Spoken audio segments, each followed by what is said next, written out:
Look at the structure of heart. ठीक है, this is a inner structure of heart. Heart का ये inner structure है। ऊपर की वॉल्स को हटा देने के बाद क्लियरली आप 4 कंपार्टमेंट देख पा रहे होंगे। ये first compartment, second compartment, third and fourth compartment separated by the muscular walls. ये चारों जो कंपार्टमेंट्स है ये मस्कुलर वॉल्स से एक दूसरे से सेपरेटेड है, right. This is a inner lining. ये एक इनर वॉल है, सेप्टम, एक मोटी दीवार है जिसको हम लोग बोलते हैं septum. This is a septum. ये हार्ट को 2 चैम्बर्स, 2 पार्ट्स में डिवाइड कर रहा है, right part and left part. Left part में 2 कंपार्टमेंट एंड राइट पार्ट में 2 कंपार्टमेंट एंड लेफ्ट पार्ट में 2 कंपार्टमेंट। ठीक है, तो right part of heart and left part of heart. Right part of heart में जो 2 कंपार्टमेंट्स हैं, दैट इज़ द फर्स्ट, ये छोटा कंपार्टमेंट होगा which is known as right atrium और राइट ऑरिकल। फिर ये बड़ा compartment which is right ventricle और okay it is a right ventricle, right atrium, right ventricle. Atrium को आप ऑरिकल भी बोलते हैं। और ये लेफ्ट कंपार्टमेंट में, लेफ्ट में देखिए तो 2 कंपार्टमेंट्स आपके हैं, left atrium and left ventricle. तो हार्ट इज़ 4 चैम्बर्ड, 4 चैम्बर इसमें है। ठीक है, right chamber and left chamber. Right chamber में 2 compartment, right atrium, right ventricle. Left atrium में, लेफ्ट कंपार्टमेंट में, लेफ्ट पार्ट में 2 compartment, left atrium and left ventricle. ये कंपार्टमेंट एक दूसरे से मस्कुलर वॉल से सेपरेटेड है। ठीक है, अब देखिए यहाँ पर जो कंपार्टमेंट्स हैं ये एक दूसरे में जो एंट्री कर रहे हैं वो एक ऑरिफिस से कर रहे हैं। देखिए ये एक ओपनिंग है, ये एक ओपनिंग है विच इज़ एक्चुअली ऑरिफिस, एक छोटा सा छेद है जहाँ से ये राइट एट्रियम राइट वेंट्रिकल में इंटर कर रहा है। राइट एट्रियम राइट वेंट्रिकल में जिस ऑरिफिस से इंटर करता है, this part is known as right atrio ventricular junction. Right because it is in right part, atrium और वेंट्रिकल के जंक्शन पर है, therefore it is called right atrio ventricular junction. ये ऑरिफिस है जहाँ से ये ब्लड इसमें एंटर करेगा। ठीक है, it is guarded by a tricuspid valve. यहाँ पर ट्राइकस्पिड वॉल्व होती है जिसको हम लोग राइट एट्रियो वेंट्रिकल वॉल्व बोलते हैं। इट इज़ अ ट्राइकस्पिड क्योंकि ये 3 कस्प यानी कि 3 फ्लैप से बना हुआ है। इसका फंक्शन ये होता है कि जब राइट एट्रियम ब्लड पंप करता है राइट वेंट्रिकल में, ठीक है, तो ये वॉल्व्स ओपन हो जाते हैं। लेकिन जब राइट वेंट्रिकल पंप करता है, राइट वेंट्रिकल के पंप करने से ब्लड को पल्मोनरी आर्टरी में जाना होता है, तो ये राइट एट्रियम में ना एंट्री कर जाए, इस वजह से ये इसको गार्ड करता है। राइट वेंट्रिकल जब ये कॉन्टैक्ट करते हैं तो ये वॉल्व्स बंद हो जाते हैं, क्लोज हो जाते हैं। वन वे वॉल्व हैं, इनके क्लोज होने से जो ब्लड का बैक फ्लो है राइट एट्रियम में ये बंद हो जाएगा। ठीक है, इसके पंप करने से ब्लड वापस राइट एट्रियम में बैक फ्लो नहीं करेगा। ठीक है, इस तरीके से लेफ्ट एट्रियम और लेफ्ट वेंट्रिकल के बीच में एक ऑरिफिस है, ये this opening is called left atrio ventricle opening और junction. It is guarded by 2 cuspid valve. यहाँ पर बाइकस्पिड वॉल्व होती है, यहाँ पर ट्राइकस्पिड वॉल्व हमेशा राइट एट्रियम और राइट वेंट्रिकल के बीच में होती है, राइट एट्रियो वेंट्रिकल जंक्शन पर होगी। और जो आपका लेफ्ट ऑरिफिस होगा यहाँ पर लेफ्ट ऑरिकल लेफ्ट वेंट्रिकल के बीच में जो ओपनिंग होगी, that opening is known as left atrio ventricular junction. It is guarded by bicuspid valve, ये बाइकस्पिड वॉल्व से गार्डेड होगी। ठीक है, it is also known as mitral valve, इसको मिट्रल वॉल्व भी कहते हैं। इसका भी फंक्शन ये होता है कि जब लेफ्ट वेंट्रिकल कॉन्टैक्ट करती है तो ब्लड का बैक फ्लो जो है ये लेफ्ट एट्रियम में ना होने पाए, तो बैक फ्लो को ये गार्ड करती है, तो हार्ट में मेनली आप देख रहे हैं कि 2 मेन आपकी वॉल्व्स हो गई, ट्राइकस्पिड वॉल्व राइट पार्ट में and bicuspid valve left part में। ठीक है, अब देखिए राइट एट्रियम वेंट्रिकल्स ये सब ब्लड कहाँ से रिसीव कर रहे हैं। राइट एट्रियम में 2 ओपनिंग्स होती हैं। ठीक है, एक इंफीरियर वेना कावा ब्लड लेके राइट एट्रियम को आती है, इंफीरियर वेना कावा फ्रॉम बॉडी पार्ट से इंफीरियर वेना कावा सारा ब्लड लेके डीऑक्सीजनेटेड ब्लड लेके राइट एट्रियम को आती है। इससे पहले आपको एक बात बता दें कि हार्ट के जो 2 पार्ट्स हैं, 2 रीजन हैं, right part and left part. Right के जो दोनों कंपार्टमेंट है, इन दोनों कंपार्टमेंट में हमेशा डीऑक्सीजनेटेड ब्लड बहेगा। ये कंपार्टमेंट हमेशा जो है डीऑक्सीजनेटेड ब्लड को कंटेन करेगा। लेफ्ट जो पार्ट है हार्ट का, जो लेफ्ट पार्ट है लेफ्ट एट्रियम लेफ्ट वेंट्रिकल, इसमें हमेशा ऑक्सीजनेटेड ब्लड रहेगा। तो सेप्टम का एक मेन फंक्शन ये है कि ये ब्लड की मिक्सिंग को रोकता है। डीऑक्सी एंड ऑक्सीजनेटेड ब्लड आपस में मिक्स नहीं होने पाते हैं क्योंकि they are separated by the septum. ये सेप्टम वॉल्व इन दोनों पार्ट्स को, हार्ट के दोनों के चारों कंपार्टमेंट्स को सेपरेट करती है पीस से। ये दोनों जो पार्ट हैं, ये दोनों पार्ट हमेशा डीऑक्सीजनेटेड ब्लड कैरी करेंगे और ये पार्ट हमेशा ऑक्सीजनेटेड ब्लड कैरी करेंगे। तो राइट एट्रियम राइट वेंट्रिकल में हमेशा डीऑक्सीजनेटेड ब्लड होगा, लेफ्ट एट्रियम और लेफ्ट वेंट्रिकल में हमेशा ऑक्सीजनेटेड ब्लड होगा। ये दोनों सेप्टम से सेपरेटेड होंगे। अब देखिए जो राइट एट्रियम है ये दो जगह से ब्लड रिसीव कर रहा है, एक इन्फीरियर वेना कावा से और एक सुपीरियर वेना कावा से। सुपीरियर वेना कावा हार्ट के ऊपर के जो बॉडी पार्ट है, फ्रॉम अपर बॉडी पार्ट से सारा डीऑक्सीजनेटेड ब्लड लेकर आता है राइट एट्रियम को। इन्फीरियर वेना कावा आपकी हार्ट के नीचे के जितने बॉडी पार्ट हैं, मोस्ट ऑफ द ब्लड जो है इन्फीरियर वेना कावा से एंट्री करता है। सारे डीऑक्सीजनेटेड ब्लड को इकट्ठा करके, सारे वेन से इकट्ठा करके जो बड़ी एक वेन है इन्फीरियर वेना कावा, ये राइट एट्रियम को ब्लड लेके आती है। ठीक है, तो right atrium is receiving the blood from inferior and superior vena cava. अब देखिए यहाँ पे मैंने दो चीज़ें दिखाई हैं डार्क में, रेड डार्क, और यहाँ ये जो रीजन दिखाई है एक्चुअली में एक स्पेशलाइज्ड मस्कुलर टिश्यू है which is known as SA node, और यहाँ पर भी एक स्पेशलाइज्ड मस्कुलर टिश्यू है which is AV node, sino atrial node and atrioventricular node. ये जो नोड्स हैं एक्चुअली में यही नोड्स इम्पल्सेस ऑफ कॉन्ट्रैक्शन को जनरेट करते हैं, यानी हार्ट की वॉल जो कॉन्टैक्ट करती हैं, एट्रियम की वॉल जो कॉन्टैक्ट करती हैं, इनका जो कॉन्ट्रैक्शन होता है, इन कॉन्ट्रैक्शन के लिए जो इम्पल्सेस जनरेट होती हैं वो हमेशा एसए नोड और एवी नोड जनरेट करता है। सिर्फ एसए नोड ही जनरेट करता है, एवी नोड का फंक्शन ये होता है कि ये इस इम्पल्स को रिसीव करके ट्रांसमिट करता है वेंट्रिकल को। तो SA node is actually a pacemaker of the heart. SA node को हम लोग पेसमेकर ऑफ हार्ट कहते हैं। इसका फंक्शन होता है कि जो मस्कुलर वॉल्स हैं हार्ट की, इनको जो पंप करने की इम्पल्सेस हैं, कॉन्ट्रैक्ट करने की जो इम्पल्सेस हैं, वो जनरेट करता है एसए नोड।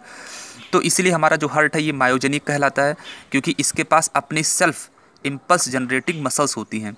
ये ब्रेन से कॉन्ट्रैक्शन की इम्पल्सेस नहीं आते हैं, इसके जो कॉन्ट्रैक्शन के इम्पल्सेस हैं वो हार्ट खुद जनरेट करता है अपनी स्पेशलाइज्ड टिश्यू से। That specialized tissue is actually SA node and AV node. तो एसए नोड का फंक्शन आपने देख लिया, ये is known as pacemaker of the heart. SA node को ही हम लोग पेसमेकर ऑफ द हार्ट करते हैं। ये इम्पल्सेस ऑफ कॉन्ट्रैक्शन जनरेट करता है। हमारी हार्ट मायोजेनिक है सिर्फ एसए नोड की वजह से। एसए नोड ही जो है इम्पल्सेस ऑफ कॉन्ट्रैक्शन डेवलप करेगा, ब्रेन डेवलप नहीं करता है। ब्रेन रेगुलेट करता है कॉन्ट्रैक्शन को, राइट, लेकिन कॉन्ट्रैक्शन की इम्पल्सेस को जनरेट नहीं करता है। तो हम सेल्फ जनरेटिंग इम्पल्सेस जो है हार्ट के पास हैं, अपनी स्पेशलाइज्ड टिश्यूज़ हैं SA node and AV node के फॉर्म में। एसए नोड हमारा पेसमेकर ऑफ द हार्ट कहलाता है, एवी नोड हमारा pace setter of the heart कहलाता है, राइट। तो राइट एट्रियम में सारी डीऑक्सीजनेटेड ब्लड इकट्ठा होते हैं। जब इसमें ब्लड आ रहा होता है तो हमारा जो एट्रियम होता है ये एक्सपेंडेड फॉर्म में, यानी कि रिलैक्स फॉर्म में होता है, खुला हुआ रहता है, और ये दोनों इन्फीरियर और सुपीरियर वेना कावा से ये ब्लड को रिसीव करता है। ब्लड इसमें रिसीव हो जाने के बाद जब ये ब्लड को रिसीव कर रहा होता है तब हमारा वेंट्रिकल्स एक्चुअली में कॉन्ट्रैक्शन फेज में होता है, ठीक है। ये दोनों ही एट्रियम, ये दोनों right atrium and left atrium, right auricle और लेफ्ट ऑरिकल, ये दोनों के दोनों ऑरिकल एक साथ ओपन होते हैं। ये ब्लड रिसीव करता है इन्फीरियर और सुपीरियर वेना कावा से। ये ब्लड रिसीव करेगा आपका पल्मोनरी वेन से। पल्मोनरी वेन लंग से होकर आ रही है। पल्मोनरी वेन ऑक्सीजनेटेड ब्लड को लंग से लेकर लेफ्ट एट्रियम तक पहुंचाती है। पल्मोनरी वेन्स हमारी 4 होती हैं। फिगर में हमने यहाँ पर क्लैरिटी ना डिस्टर्ब हो इसलिए मैंने एक ही दिखाया है। पल्मोनरी वेन 4 होती हैं, 4 वेन्स इंटर करती हैं लेफ्ट एट्रियम में। ये एक्चुअली में लंग्स से ब्लड लेकर आ रही होती हैं जो ऑक्सीजनेटेड हो चुका है, ठीक है। तो at the same time right atrium receiving deoxygenated blood from the inferior and superior vena cava, and at the same time simultaneously left atrium is receiving blood oxygenated blood from the pulmonary vein. ये दोनों एक साथ blood receive करते हैं, ठीक है। Blood receive करने के बाद साइनो एट्रियल नोड से इम्पल्सेस ऑफ कॉन्ट्रैक्शन जनरेट होती हैं। ऐसे नोड से जो इम्पल्सेस ऑफ कॉन्ट्रैक्शन जनरेट होती हैं ये सीधा राइट एट्रियम और लेफ्ट एट्रियम को दोनों को ट्रांसफर होती हैं। ये इम्पल्सेस जनरेट होने के बाद ये दोनों ही जो हमारे कंपार्टमेंट से कॉन्टैक्ट करते हैं, यानी कि इस तरह से बंद होते हैं। जब ये कॉन्टैक्ट करते हैं तो हमारी जो ट्राइकस्पिड और बाइकस्पिड वॉल्व ये ओपन हो जाती है। इनके ओपन होने से ये पूरा का पूरा ब्लड हाई प्रेशर से राइट वेंट्रिकल में और यहाँ का ब्लड लेफ्ट वेंट्रिकल में एंट्री कर जाता है। तो जब ये कांटेक्ट करती हैं, ये जो कांटेक्ट करती हैं तो एक्सपैंड हो जाती हैं। जब ये कांटेक्ट करेंगी तो ये दोनों कंपार्टमेंट्स रिलैक्स हो जाएंगे, रिलैक्स होंगे और यहाँ का ब्लड रिसीव करेंगे। तो ये दोनों कांटेक्ट करेंगी, इस तरह से कॉन्ट्रैक्शन एक साथ करेंगी, फिर ये दोनों एक साथ एक्सपैंड होंगे और यहाँ का ब्लड इसके अंदर भर जाएगा, ठीक है। राइट वेंट्रिकल लेफ्ट वेंट्रिकल में जब ब्लड लोडेड हो जाएगा यहाँ से आया हुआ, फिर क्या होगा, राइट वेंट्रिकल आपका ब्लड कॉन्ट्रैक्ट करेगा, लेफ्ट वेंट्रिकल आपका कॉन्ट्रैक्ट करेगा, कॉन्ट्रैक्शन होगा इसमें। जब इसमें कॉन्ट्रैक्शन होगा तो राइट एट्रियम का जितना भी डीऑक्सीजनेटेड ब्लड है ये सारा डीऑक्सीजनेटेड ब्लड पल्मोनरी आर्टरी से होता हुआ लंग्स को चला जाएगा। अब लंग्स में जाके इसको प्यूरीफाई होना है, वहाँ पर गैसेस एक्सचेंज होगा, वहाँ पे सारा डीऑक्सीजनेटेड ब्लड आपका ऑक्सीजनेट हो जाएगा और ऑक्सीजनेशन होने के बाद ये फिर से पल्मोनरी वेन से, पल्मोनरी स्पेशली पल्मोनरी वेन से होता हुआ लेफ्ट एट्रियम को इंटर करेगा। तो राइट एट्रियम जब कॉन्ट्रैक्ट करेगा तो ब्लड पल्मोनरी आर्टरी से होता हुआ लंग्स को जाएगा, और जब आपका लेफ्ट वेंट्रिकल कॉन्ट्रैक्ट करेगा तो लेफ्ट वेंट्रिकल के कॉन्ट्रैक्शन से आपका जो पूरा ऑक्सीजनेटेड ब्लड होगा ये aorta which is the largest artery of the body, aorta से होता हुआ, बाकी और सारी आर्टरीज में फिर बाद में एओर्टा बहुत सारी ब्रांचेस में डिवाइड हो जाता है, एओर्टा से होता हुआ पूरी बॉडी को ये ब्लड ट्रांसफ़र हो जाएगा। तो दोनों auricles, right auricle left auricle दोनों एक साथ कॉन्टैक्ट करते हैं, राइट वेंट्रिकल लेफ्ट वेंट्रिकल ये दोनों एक साथ कॉन्ट्रैक्शन करते हैं। जब एट्रियम कॉन्टैक्ट करते हैं यानी कि ऑरिकल्स, एट्रियम और ऑरिकल्स दोनों एक ही चीज़ हैं, दोनों राइट एट्रियम और लेफ्ट एट्रियम एक साथ कॉन्टैक्ट करते हैं तो इसको बोलते हैं contraction of atrium is known as systole, atricular या ऑरिकुलर सिस्टोल। जब ये कॉन्टैक्ट करेंगे तो इसको बोलते हैं ऑरिकुलर सिस्टोल, और जब लेफ्ट वेंट्रिकल कॉन्टैक्ट करते हैं तो इसको बोलते हैं लेफ्ट और राइट वेंट्रिकल, ये दोनों वेंट्रिकल जब कॉन्टैक्ट करते हैं तो इसको बोलते हैं वेंट्रिकुलर सिस्टोल। ठीक है, जब वेंट्रिकल्स कॉन्टैक्ट करेंगी तब एट्रियम रिलैक्स होती हैं, और रिलैक्स होने की स्थिति में ये फिर से क्या होती हैं, ये ब्लड रिसीव कर रहा होता है इन दोनों से, ये ब्लड रिसीव कर रहा होता है पल्मोनरी वेन से। तो जब ये कॉन्टैक्ट करेंगी तो ये रिलैक्स करेंगी। रिलैक्सेशन ऑफ एट्रियम, जब दोनों एट्रियम रिलैक्स करते हैं यानी कि एक्सपैंड होते हैं तो उसको बोलते हैं auricular systole, auricular diastole sorry. ठीक है, कॉन्ट्रैक्शन को सिस्टोल और रिलैक्सेशन को डायस्टोल। तो ये दोनों जब को एक्सपैंड करेंगी यानी कि रिलैक्स करेंगी तो उस समय ऑरिकुलर डायस्टोलिक फेस होगा, उस समय ये दोनों ब्लड रिसीव कर रही होंगी, और and at the same time ventricles हमारी कॉन्ट्रैक्ट कर रही होंगी, और ये इन कॉन्ट्रैक्शन से ब्लड जो है लंग्स को और बॉडी को जा रहा होगा। क्लियर। एक चीज़ आपको और बता दें, जो राइट वेंट्रिकल की वॉल्स होती हैं, राइट वेंट्रिकल की वॉल्स आपकी थिक होती हैं, but in comparison to left ventricle की जो वॉल्स हैं इनकी तुलना में थोड़ी थिन होती हैं। जो लेफ्ट वेंट्रिकल की वॉल्स हैं, लेफ्ट वेंट्रिकल की वॉल्स हमारी ज़्यादा थिक होती हैं in comparison to right ventricle. ठीक है, मस्कुलर वॉल्स होती हैं। दिस वॉल, लेफ्ट वेंट्रिकल की वॉल सबसे ज़्यादा, चारों कंपार्टमेंट में सबसे थिक वॉल हमेशा लाइट लेफ्ट वेंट्रिकल की होती है, क्योंकि लेफ्ट वेंट्रिकल सबसे ज़्यादा तेज़ कॉन्ट्रैक्शन करता है, और इस तेज़ कॉन्ट्रैक्शन की वजह से जो ब्लड का प्रेशर है उससे हार्ट की मसल्स को नुकसान न होने पाए, इसकी वजह से जो हमारी लेफ्ट वेंट्रिकल की वॉल्स होती हैं, ये देखिए मैंने वॉल्स दिखाई है इसकी, ये काफ़ी थिक होती हैं, काफ़ी मोटी होती हैं, सबसे थिकेस्ट वॉल होती है लेफ्ट वेंट्रिकल की। ठीक है, तो जब हमारी राइट वेंट्रिकल और लेफ्ट वेंट्रिकल कॉन्ट्रैक्ट करती हैं तो इनके कॉन्ट्रैक्शन से, देखिए यहाँ पर मैंने वॉल्व दिखाया है, ये वॉल्व पल्मोनरी आर्टरी और राइट वेंट्रिकल जहाँ पर ओपन होती है पल्मोनरी आर्टरी में, यहाँ भी एक दो वॉल्व होते हैं।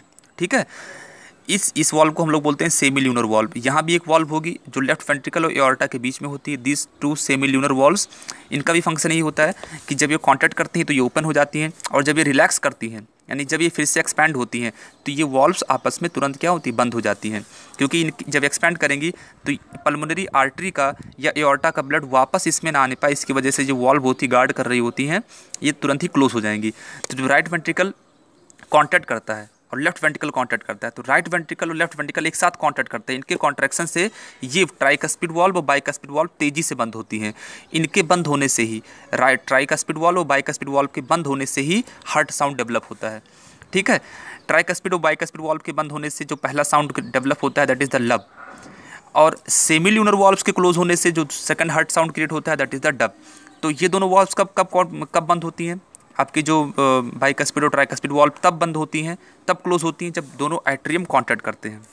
इनके कॉन्ट्रैक्शन से ये दोनों वॉल्व बंद होती हैं ताकि जब ये कॉन्टैक्ट करे तो ब्लड एट्रियम में वापस न जाने पाए, इसलिए ट्राइकस्पिड और बाइकस्पिड वॉल्व तेजी से बंद होती हैं और एक साउंड जनरेट करती हैं, first heart sound that is the लब। ठीक है, और जब ये दोनों बंद होती हैं तब ये दोनों सेमी ल्यूनर वॉल्व्स ओपन हो जाती है क्योंकि ब्लड को आगे फ्लो होना है। ठीक है, और जब ये रिलैक्स करती हैं, जब ये रिलैक्स करेंगी तो इनके रिलैक्स करने से क्या होता है, फिर से जो दोनों वॉल्व्स होते हैं, this valve and this valve, ये दोनों ओपन हो जाते हैं क्योंकि अब अगला फेस है एट्रियम के कॉन्ट्रैक्शन का और यहाँ से ब्लड इसमें आना है, इसलिए दोनों वॉल्व्स ओपन हो जाती हैं। तो जब ये रिलैक्स करेंगे तो बाइकस्पिड ट्राइकस्पिड वॉल्व ओपन हो जाएंगे, लेकिन सेमी ल्यूनर वॉल्व्स बंद हो जाती हैं, और सेमी ल्यूनर वॉल्व के बंद होने से एक सेकंड हार्ट साउंड क्रिएट होता है that is the dub. Right, तो वॉल्व्स की फंक्शनिंग को याद करिएगा, जब राइट एट्रियम और लेफ्ट वेंट्रिकल कॉन्ट्रैक्ट करती हैं तब ट्राइकस्पिड बाइकस्पिड वॉल्व ओपन हो जाती हैं। ठीक है, सारा ब्लड राइट एट्रियम और लेफ्ट वेंट्रिकल में आएगा। जब ये दोनों कॉन्टैक्ट करेंगी, जब ये दोनों कॉन्टैक्ट करेंगी तब ट्राइकस्पिड बाइकस्पिड वॉल्व बंद हो जाएंगे, सेमी ल्यूनर वॉल्व्स ओपन हो जाते हैं। ठीक है, क्लियर। तो याद रखिएगा, जब ये ओपन होती हैं ट्राइकस्पिड बाइकस्पिड, तब सेमिल्यूनर बंद हो जाता है, और जब ट्राइकस्पिड बाइकस्पिड वॉल्व बंद होती हैं तो सेमिल्यूनर वॉल्व्स ओपन हो जाते हैं। तो ये जो मैकेनिज्म है हार्ट की कॉन्ट्रैक्शन का, वो ये है कि राइट एट्रियम से कॉन्ट्रैक्शन होने पर ब्लड आएगा राइट वेंट्रिकल में, लेफ्ट एट्रियम के कांटेक्ट होने से ब्लड आएगा लेफ्ट वेंट्रिकल में। राइट वेंट्रिकल जब कांटेक्ट करेंगी तो सारा ब्लड सेमिल्यूनर वॉल्व ओपन होकर सारा ब्लड पल्मोनरी आर्टरी से होता हुआ लंग्स को जाएगा, और जब लेफ्ट वेंट्रिकल कांटेक्ट करेगा तो सारा ब्लड एओर्टा से होते हुए पूरी बॉडी में चला जाएगा। याद रखिएगा, कॉन्ट्रैक्शन साइमल्टेनियसली होता है, दोनों ऑरिकल्स एक साथ कांटेक्ट करती हैं, दोनों वेंट्रिकल एक साथ कांटेक्ट करते हैं, दोनों ऑरिकल्स एक साथ रिलैक्स करते हैं, दोनों वेंट्रिकल्स एक साथ रिलैक्स करते हैं। जब दोनों ऑरिकल्स कांटेक्ट होते हैं तब वेंट्रिकल्स रिलैक्स हो जाते हैं, जब वेंट्रिकल्स रिलैक्स होती हैं तो एट्रियम कांटेक्ट करती हैं ताकि यहाँ का ब्लड इसके अंदर फ्लो हो जाए, ये रिसीव करने के लिए तैयार हो जाता है, राइट। सेप्टम का फंक्शन आपने देख लिया, ये डीऑक्सीनेटेड और ऑक्सीनेटेड चैम्बर्स को अलग रखता है ताकि जो इस पार्ट का ब्लड है वो इस पार्ट में मिक्स ना होने पाए, क्योंकि right part of the heart ये हमेशा डीऑक्सीनेटेड ब्लड को कैरी करता है, and left part of the heart ये हमेशा ऑक्सीजनेटेड ब्लड को रिसीव रखता है, राइट। अब अगर हम हार्ट की वॉल को, जो हार्ट की दीवारें अगर इसको कट करें तो हार्ट की वॉल जो होती है 3 लेयर्ड है। हार्ट की वॉल को अगर हम देखें तो हार्ट की जो आउटर मोस्ट वॉल है, this is the outer pericardium, ठीक है। इसके बाद बीच में एक गैप होता है, इसके अंदर एक फ्लूइड भरा होता है जिसको हम लोग बोलते हैं पेरिकार्डियल फ्लूइड। ये प्रिवेंट करता है, शॉक प्रूफ होता है, ये हार्ट को शॉक से बचाता है, झटके से बचाता है, ठीक है। पेरिकार्डियल फ्लूइड लगभग 15 ml का पेरिकार्डियल फ्लूइड पूरे हार्ट के चारों तरफ पाया जाता है। तो पहली आउटर मोस्ट लेयर पेरिकार्डियम, उसके बाद पेरिकार्डियल फ्लूइड, ठीक है। देन सेकंड लेयर जो आएगी, सेकंड लेयर थोड़ा मस्कुलर होती है, काफ़ी बड़ी होती है, and this is known as middle myocardium. ये सबसे थिक होती है, मस्कुलर होती है।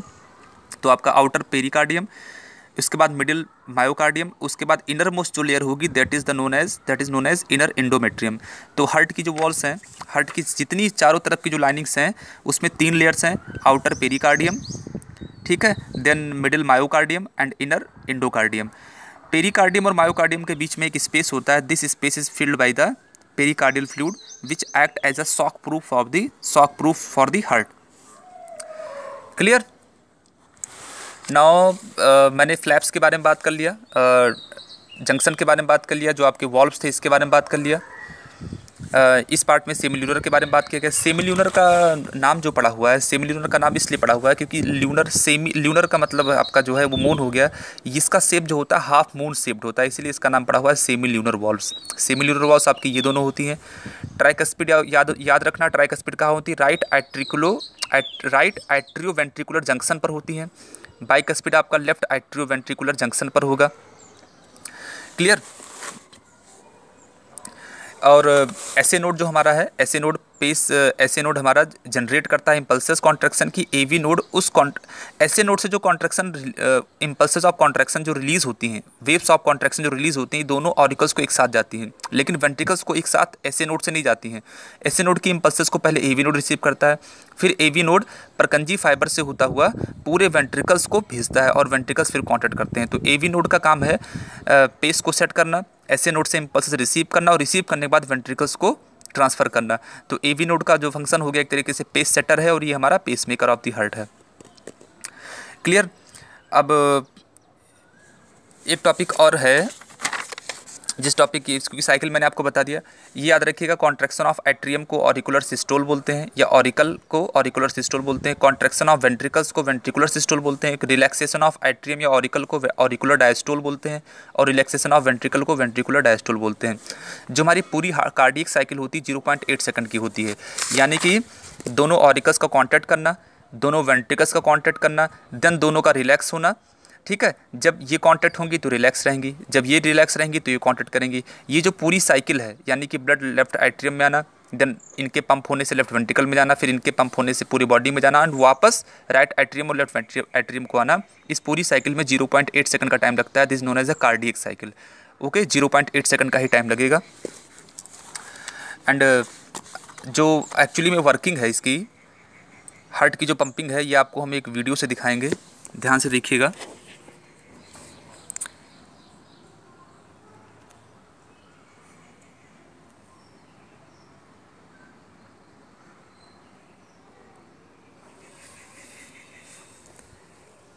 ये देख पा रहे हैं आप, देखिए जो ऑरिकल्स हैं आपके एक साथ कांटेक्ट कर रही हैं, फिर वेंट्रिकल्स एक साथ कांटेक्ट कर रही हैं।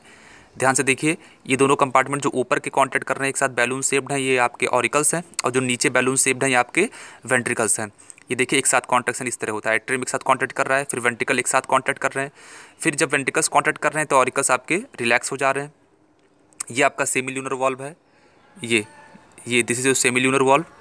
और इस कॉन्ट्रैक्शन की मैकेनिज्म को आप ठीक से देख लीजिए।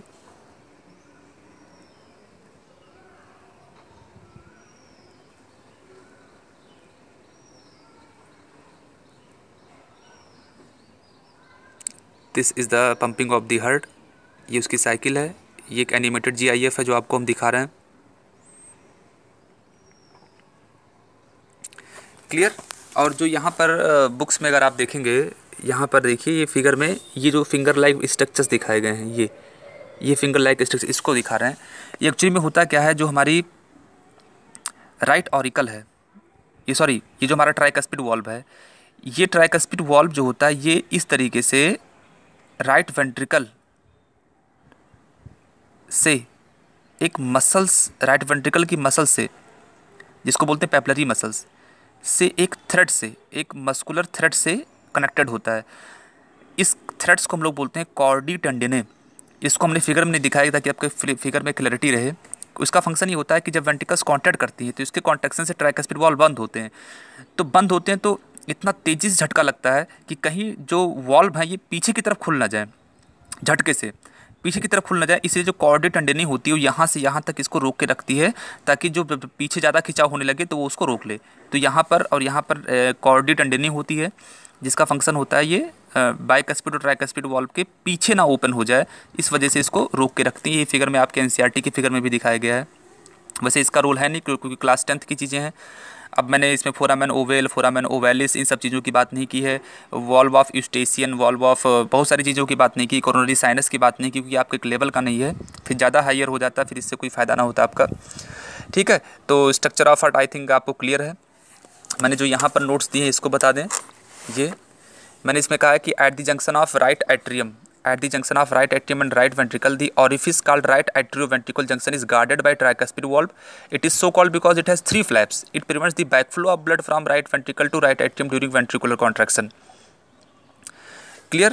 And at the junction of left atrium and left ventricle, the orifice called left atrioventricular junction is guarded by bicuspid valve. It prevents the backflow of blood from the left ventricle into left atrium during ventricular contraction. The sibilular valves are pocket-like structures attached to the point at which the pulmonary artery and aorta leave the ventricle. फिर ऐसे node की बात की, is called pacemaker of heart. It generates the impulses of contraction. AV node, atrioventricular node, is called pace setter of heart. It receives the impulses of contraction from SA node and transmit it to the ventricle. Right?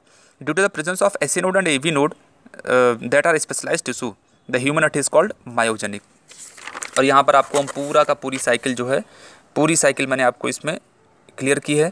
इसमें मैंने पहले cycle में मैंने लिखा है, right auricle receives deoxygenated blood from superior and inferior vena cava, whereas left auricle receives oxygenated blood from the lungs through pulmonary veins. During receive of blood, both the auricles are in relaxed state. Now both auricles contract simultaneously, due to which right ventricle receives deoxygenated blood and right auricle and left ventricle receives oxygenated blood from left auricle. Hence auricles contract, then at the same time relaxes at the same time ventricles relaxes to receive blood. This phase is called auricular systolic phase and ventricular diastolic phase. इस तरीके से मैंने आपको इसमें सारी चीज़ें describe की हैं। इसका आप एक स्क्रीनशॉट लेकर लिख भी सकते हैं। That's all about the contraction of mechanism of the heart. इस फिगर के जो क्लिप्स हैं ये आपको हम भेज देंगे, और इसके बारे में जो कुछ बाकी बातें हैं ये हम लोग बाद में डिस्कस करेंगे। Okay, thank you all of you.